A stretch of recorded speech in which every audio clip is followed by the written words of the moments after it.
आज जो है हमारी जो है वो लैब नंबर 7 है, that is related to the backup and recovery. अब हमारे पास डेटा जो है डेटाबेस में स्टोर है। हम उस डेटाबेस का बैकअप लेना चाह रहे हैं, तो हम बैकअप किस तरह से लेंगे? और खुदा न खास्ता अगर हमारा डेटा करेक्ट हो गया है या किसी ने हैक कर लिया है या क्रैश हो गया है, तो वापस हम डेटाबेस को रिकवर किस तरह से कर सकते हैं, आज हम वो चीज देखेंगे। तो इसकी जो स्टेप्स है, वेरी क्लियरली मैंने आपके मैनुअल के अंदर जो है वो यहाँ पे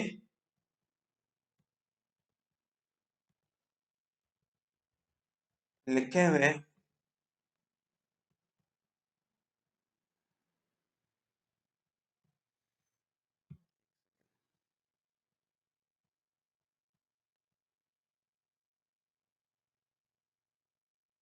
बटा हैश फंक्शन की जो स्लाइड्स हैं, वो स्लाइड्स एलएमएस पे आपको मिल जाएंगी। हाँ, प्रीवियस लेक्चर की जो स्लाइड्स हैं और वीडियो लेक्चर वो भी एलएमएस के ऊपर अपलोडेड है। अभी आपका एलएमएस जो है कंप्लीटली अप टू डेटेड है।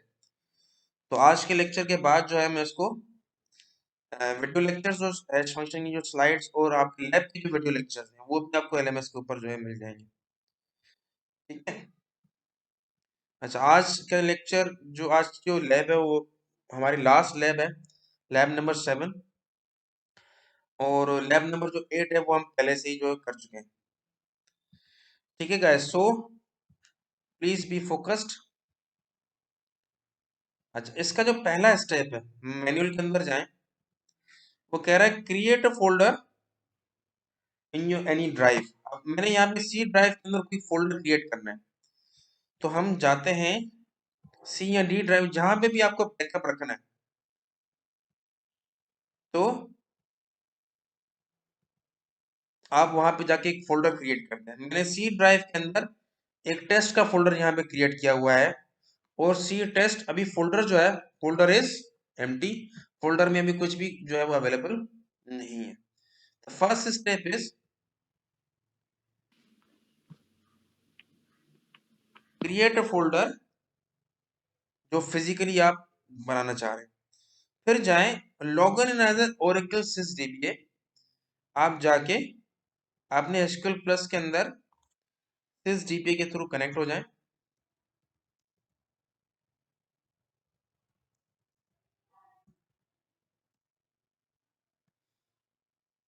उसके बाद आपको एक ओरेकल के अंदर डायरेक्टरी क्रिएट करनी है। क्रिएट डायरेक्टरी, आप टेस्ट के नाम से क्रिएट करें, और उसका जो पाथ है, उसका जो पाथ है वो आप वही पाथ दे दें जो कि आपने सी के अंदर जो दिया हुआ है। अब name is already used by an existing, यानी कि इसके नाम से ऑलरेडी जो है वो डायरेक्टरी क्रिएट की हुई है ओरेकल के अंदर।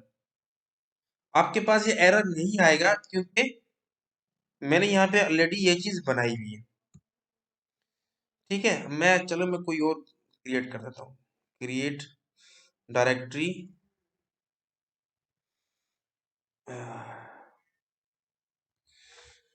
एक सेकंड।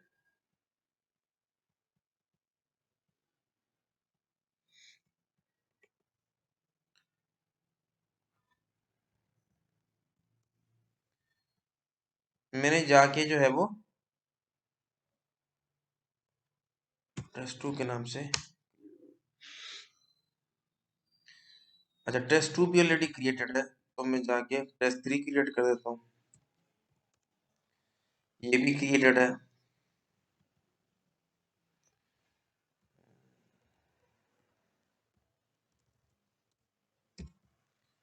IT 3 के नाम से मैं क्रिएट कर देता हूँ।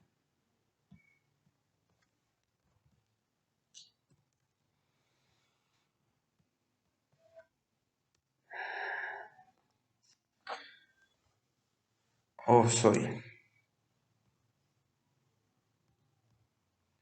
मैंने यहाँ पे मॉडिफाई करना है, मैं उसको मॉडिफाई नहीं कर रहा। क्लियर टेस्ट 2 एज टेस्ट 2 हमारी डायरेक्टरी जो है यहाँ पे क्रिएट होगी। Create directory. Excuse me sir. जी बेटा। सर सर रिकॉर्डिंग ऑन कर सर। रिकॉर्डिंग ऑन है बेटा मेरे पास। अच्छा सर, हमारे पास शो नहीं हो रही थी। मैं जूम के थ्रू रिकॉर्डिंग नहीं कर रहा बेटा। Okay sir, okay. ठीक है। सर स्क्रीन स्क्रीन नजर नहीं आ रही है सर। हाँ स्क्रीन में शेयर कर रहा हूँ आपके साथ। स्क्रीन शेयर है ना बेटा अभी? Yes sir. ठीक है। जी सर। हमने क्रिएट की, sorry, create directory test two as, उसका पाथ दे दिया सी टेस्ट टू। अब सी ड्राइव के अंदर मैंने एक फोल्डर बनाया हुआ है जिसका नाम है टेस्ट टू, और उसके जो नाम है मैंने ओरेकल के अंदर भी यही दिया हुआ है।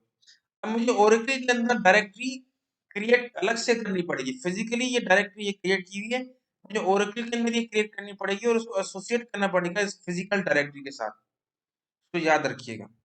ठीक है।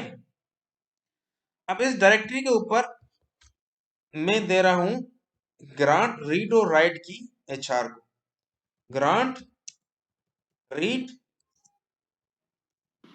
Right on directory test two. अब मैंने जो है ग्रांट दे दी रीड और राइट की एचआर को। ठीक है। अब मैं एचआर के थ्रू कनेक्ट कर रहा हूं। Connect HR slash HR. मैं देखता हूं इसके बाद टेबल जो है वो एम्प्लॉयज का है या नहीं। सिलेक्ट EMP2 मैं ड्रॉप कर रहा हूं। Drop table EMP। अच्छा, एचआर का जो अभी मैं एचआर के थ्रू कनेक्टेड हुआ। अगर यूजर देखना है कौन सा यूजर के साथ कनेक्टेड हो, शो यूजर के नाम से है। शो यूजर तो एचआर के साथ। तो उसका एक टेबल है सिलेक्ट तारीख फ्रॉम एम्प्लॉयज। एम्प्लॉयज।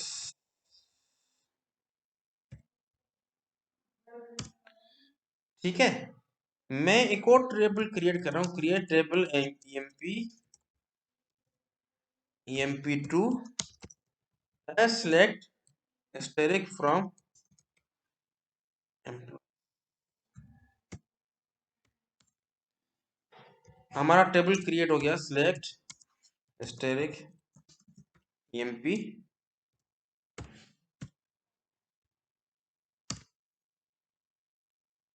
ठीक है। अब हमने एक डायरेक्टरी क्रिएट की sys के थ्रू, और फिर उस डायरेक्टरी को, सॉरी, एक डायरेक्टरी क्रिएट की हमने सी या डी ड्राइव के अंदर। फिर हमने ओरेकल के साथ में सिस के साथ कनेक्ट हो गए, हमने एक डायरेक्टरी क्रिएट की और एसोसिएट किया उस फिजिकल डायरेक्टरी के साथ। और उसके ऊपर हमने रीड और राइट की जो कमांड है वो हमने एक यूजर को दे दी, जिसके थ्रू हम डेटाबेस की रिकवरी और बैकअप परफॉर्म करना चाह रहे हैं। अभी हमने एचआर के थ्रू जो है ये टेबल जो है हमने यहाँ पे क्रिएट किया EMP का, EMP2 के नाम से। ठीक है। अब हम इस टेबल को बैकअप करना चाह रहे हैं, यानी इस पूरे का पूरा जो टेबल का डेटा है वो हम बैकअप करना चाह रहे हैं। अब वो बैकअप किस तरह से करेंगे? हम वापस आएंगे, हम मैनुअल की तरफ, सॉरी,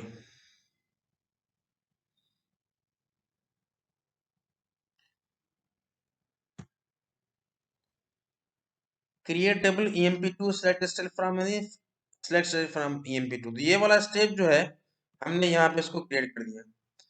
अब वो कह रहा है from new console window run the following command. अब हमने जो न्यू कंसोल विंडो है उसके थ्रू हमने ये इसको एक्सपोर्ट करना है, इसका बैकअप करना है। उसके लिए हम क्या करेंगे? कमांड प्रॉम्प्ट पे हम उसको ओपन करेंगे। मैं इसको शेयर कर रहा हूं बेटा, ये विजिबल है? Yes sir.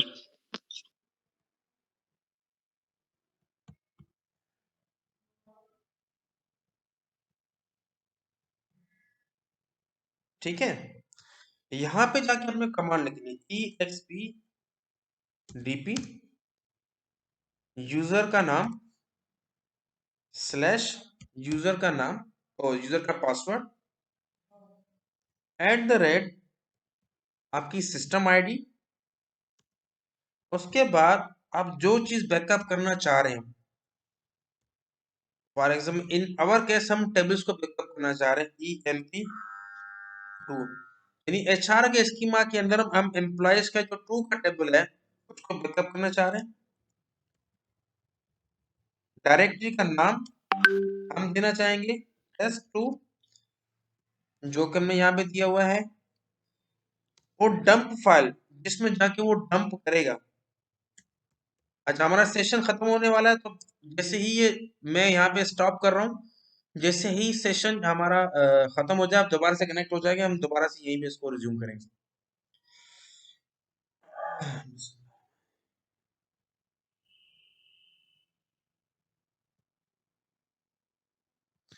ठीक है। XPDP user ID password tables @ system ID tables, जो कि हम टेबल करना चाह रहे हैं। EMP2 डायरेक्टरी test2 और डंप फाइल, जहां पे जाके वो जो फाइल में जाके वो डंप करेगा data, emp dump.dmp log file equal to emp log.log।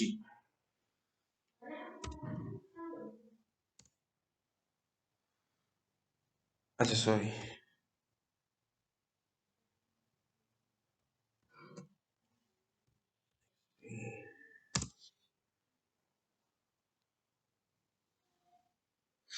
आपके पास बैकअप होना शुरू हो गया है डेटा, और आपके पास जो है वो डेटा जो है बैकअप हो चुका है। वो कह रहा है job HR sys export table underscore 01 successfully completed at the end this। ठीक है, अब हम जाके उस फोल्डर के अंदर देखते हैं।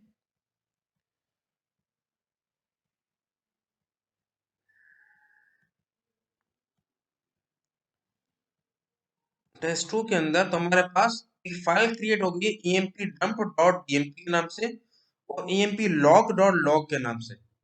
ये लॉग फाइल जो है वो बेसिकली आप सॉरी emp dump फाइल के अंदर जो भी डेटा है उस टेबल का उसके स्ट्रक्चर के साथ स्टोर हो जाएगा, और लॉग फाइल के अंदर जो डेटा को उसने बैकअप किया, वो बैकअप का जो लॉग जनरेट होता है, जो स्टेप्स ने परफॉर्म किए, वो पूरा लॉग इसके अंदर जो है वो जनरेट हो गया। तो ये जो डेटा है आपका टेबल आपका पूरे का पूरा यहाँ पे बैकअप हो गया। अब एक्सीडेंटली हम जाते हैं वापस हमारे HR के स्कीमा के अंदर। HR के स्कीमा के अंदर हम देखते हैं select historic from EMP2, row select हुई। अब हम उस टेबल को ड्रॉप करते हैं, ड्रॉप टेबल EMP2। अब उस टेबल को हमने ड्रॉप कर दिया। अब हम दोबारा से सिलेक्ट करते हैं सिलेक्ट हिस्टोरिक फ्रॉम EMP2, तो वो क्या करें, टेबल और व्यू डज नॉट एग्जिस्ट। अब हमारे टेबल जो है अब वो एग्जिस्ट नहीं होता, हमसे एक्सीडेंटली वो टेबल ड्रॉप हो गया। मींस हमसे DDL स्टेटमेंट चल गया। अब DDL स्टेटमेंट जो है वो ऑटोमेटिकली कमिटेड है, वो रोल बैक नहीं हो सकती। अभी हमने इस टेबल को दोबारा से रिकवर करना है। रिकवर किस तरह से करेंगे, हम वापस जाके हम जाएंगे SQL सॉरी कमांड प्रॉम्प्ट के अंदर, और हम कमांड लिखेंगे एक्सपोर्ट की जगह हम लिखेंगे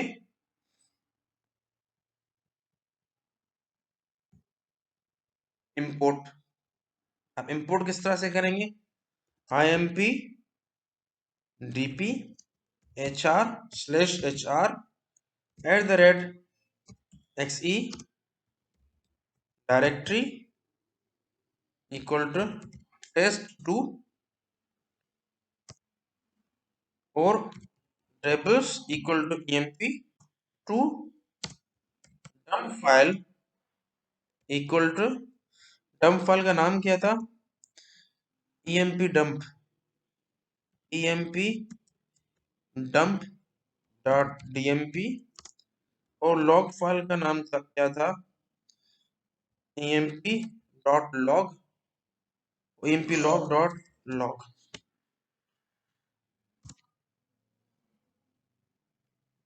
अब हमें कह रहा है कि job HR sys import table 01 successfully completed. अब हमने जो रिकवरी है वो हमने वापस परफॉर्म कर दी, टेबल को दोबारा से हमने रिकवर कर दिया। अब हम जाएंगे उसी एचआर के स्कीमा के अंदर, जिसमें लास्ट कमांड हमें क्या चलाई थी, सिलेक्ट स्ट्रिंग फ्रॉम emp2, जहां में लिखा हुआ था टेबल और व्यू डज नॉट एग्जिस्ट। जाके हम दोबारा से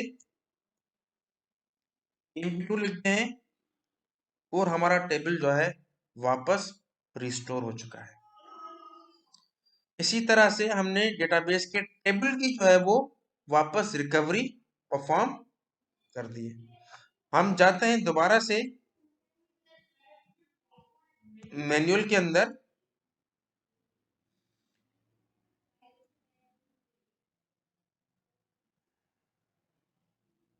एक सेकंड बेटा, हम दोबारा से जाते हैं इसके अंदर मैनुअल के अंदर, हमने एक्सपोर्ट परफॉर्म किया, एक्सपोर्ट से हमें जो टेबल है वो एक्सपोर्ट हो गया, और हमारा जो है वो फिर हमने टेबल को ड्रॉप किया, ड्रॉप करने के बाद हमने उसको इंपोर्ट परफॉर्म किया, इंपोर्ट परफॉर्म करने के बाद वो टेबल हमारा रिस्टोर हो गया। अब हमारे पास मुख्तलिफ डेटा को पंप करने के लिए, एक्सपोर्ट करने के मोड्स अवेलेबल है। हमारे पास फुल मोड है, हम पूरे का पूरा डेटाबेस जो मोड है हम उसको एक्सपोर्ट कर दें। हमारे पास स्कीमा मोड है कि एक यूजर की एक पर्टिकुलर स्कीमा को हम जो है वो एक्सपोर्ट कर दें। हमारे पास टेबल मोड है कि हम जो है वो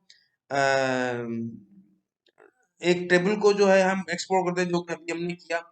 और टेबल स्पेस मोड है कि हम एक पूरे के पूरे टेबल स्पेस को जो है वो अ, हम एक्सपोर्ट करते हैं। दूसरा है ट्रांसपोर्टेबल टेबल स्पेस मोड। ये टेबल स्पेस का एक टाइप है जिसको हम जो है वो एक्सपोर्ट करना चाहें तो वो भी हम एक्सपोर्ट कर सकते हैं। एक हमारे पास फुल डेटाबेस को एक्सपोर्ट करने के लिए हमारे पास कमांड भी अवेलेबल है, जिसके अंदर सारी चीजें सेम होगी, सिर्फ हम स्कीमा को यहाँ पे चेंज कर देंगे। स्कीमा की हमारे पास वही है कि हम स्कीमा इक्वल टू यूजर का नाम लिख देंगे जिसकी यूजर को हमने को एक्सपोर्ट करना है। टेबल का जो है हमने यहाँ पे उसको देख लिया, एमपीएम करके देख लिया। अगर एक से ज्यादा टेबल्स हैं तो हम कॉमा लगा के जो है वो डीपीटी लिख देंगे। और टेबल स्पेस मोड है तो हम उसकी table spaces equal to table spaces के जो नाम है वो हम मेंशन कर देंगे। अभी हम एक और कमांड में आपको चला के दिखाता हूँ ताकि आपको फर्दर क्लियर हो जाए, जहाँ पे आपको मसला हो रहा है अंडरस्टैंड करने में। तो हम फुल पूरे के पूरे डेटाबेस को हम जो है वो एक्सप्लोर करना चाह रहे हैं। फॉर एग्जांपल एक कंपनी के अंदर आपने एक डेटाबेस क्रिएट किया, ओरेकल इंस्टॉल किया, डेटाबेस बनाया कंपनी के। अब अपने घर पे आपने डेटाबेस बना लिया। अब अपने घर पे डेटाबेस बनाने के बाद आप जाके किसी और कंप्यूटर के ऊपर डेटाबेस को कैसे लेके जाओगे? सबसे बड़ी मुसीबत यही होती है। आप उसको इस तरह से लेके जाओगे कि जाके डेटाबेस बनाने के बाद आप एसक्यूएल प्लस के अंदर जाएं और वही कमांड जो है आप दोबारा से लिखते हैं पूरे डेटाबेस को एक्सपोर्ट करने के लिए। अब डेटाबेस एक्सपोर्ट आपका मैनेजर से होगा या सिस से होगा। तो expdp system, in my case system का जो पासवर्ड है वो मैनेजर है @xe full equal to y, क्योंकि पूरे डेटाबेस को जो है हम एक्सपोर्ट कर रहे हैं। Directory equal to directory directory equal to test two dump file, जिसमें जाके वो स्टोर होगा। Dump file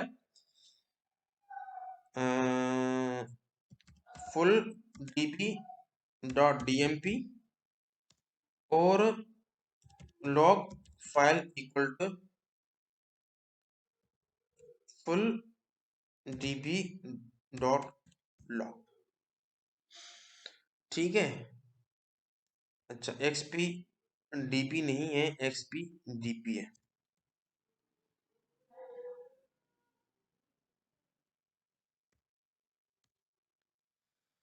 unknown parameter directory, directory की स्पेलिंग गलत है।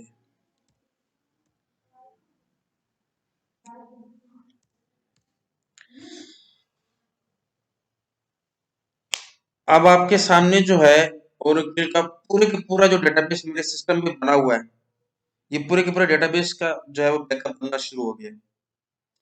It will take some time. जितना बड़ा आपका डेटाबेस है उतना ही ज्यादा टाइम लेगा बैकअप करने में।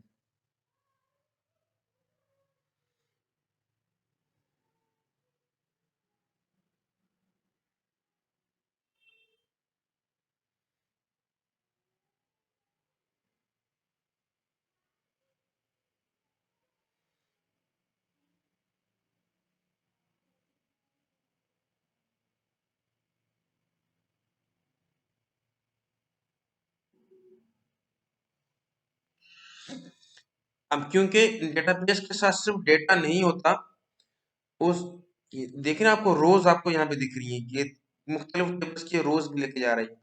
तो सिर्फ आपके पास टेबल्स नहीं होते, उस टेबल्स के साथ डेटा डिक्शनरी भी होती है। अब आपको बता रहा है job system sys export full underscore 01 successfully completed. अब आपके पास हम जाएं आपके फोल्डर के अंदर, ये जो मैंने लिखा फुल डीएमपी, जिसकी जो साइज है 145 MB है, वो पूरी का पूरा डेटाबेस है, यहाँ पे आपका पास बैकअप हो गया। इससे भी बेहतर आपके पास चीज ये है कि आपके पास एक स्कीमा, जिस तरह आपके पास दिखा रहा है XPDP Scott tiger @db10 schema. आप एक यूजर क्रिएट करते हैं, जो भी आप कंपनी का जिस डेटाबेस का आप डेटाबेस बनाना चाह रहे हैं, उसके नाम का और पासवर्ड आप यूजर क्रिएट कर दें, और उसकी इसी स्कीमा के अंदर पूरे आप डेटाबेस बना लें। और जिस कंपनी में आपने जाके डेटाबेस को इंपोर्ट करना है, वहां पे इसी के नाम पर यूजर बना लें और इंपोर्ट कर दें। यानी कि आपने घर के जो सिस्टम में आपने जो पूरे का पूरा डेटाबेस आपने एक यूजर के स्कीमा के अंदर बना लिया, वो आप उसी कंपनी में जाके उसी यूजर को क्रिएट करके उसी के नाम से इंपोर्ट डीबी करके आप पूरे का पूरा डेटाबेस आप वहां पे उस डम फाइल के थ्रू रिस्टोर कर सकते हैं। ठीक है गाइस, बाकी ये दूसरे मोड्स हैं, उनकी भी कमांड्स आपके मैनुअल के अंदर जो है वो अवेलेबल है। So this is the end of